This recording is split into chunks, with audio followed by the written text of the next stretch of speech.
For most of my life, I liked knowing what came next. I planned. I analyzed. I tried to stay in control.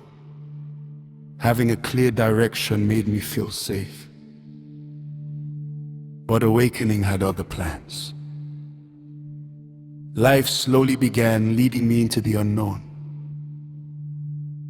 Not knowing where I was going became one of my greatest fears. I wanted answers. I wanted certainty.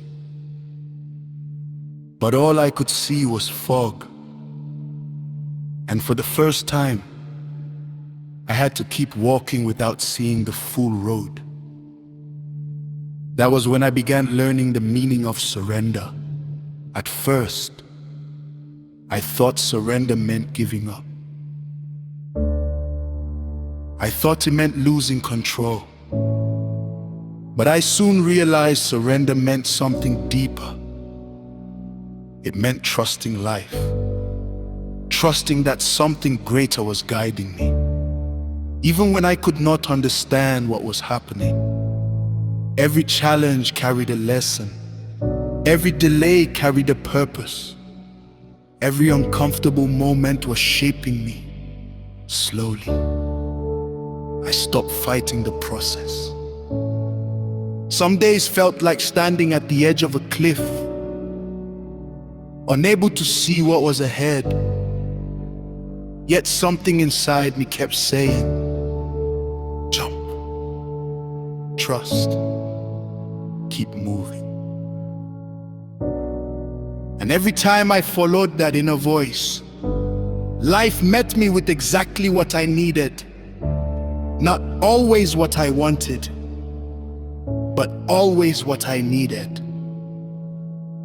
Trust is not knowing everything. Trust is taking the next step anyway, even when the road is hidden, even when nothing makes sense. Trust that life is teaching you something. One of the hardest lessons I learned was patience.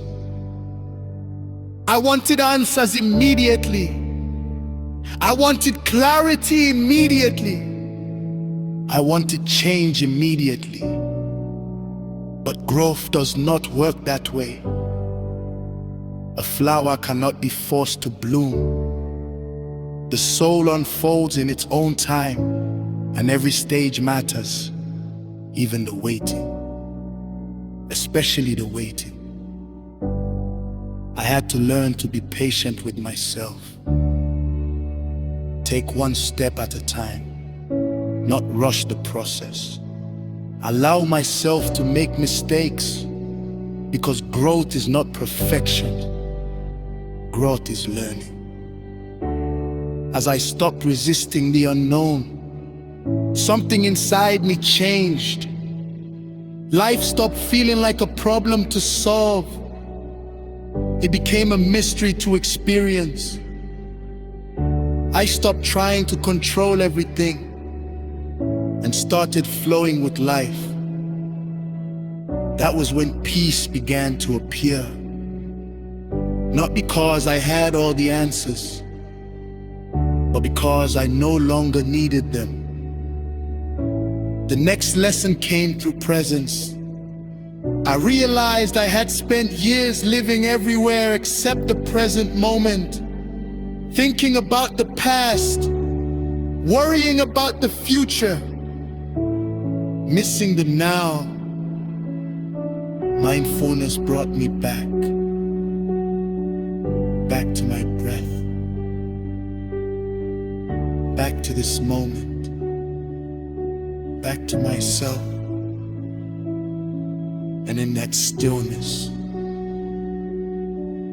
I found peace.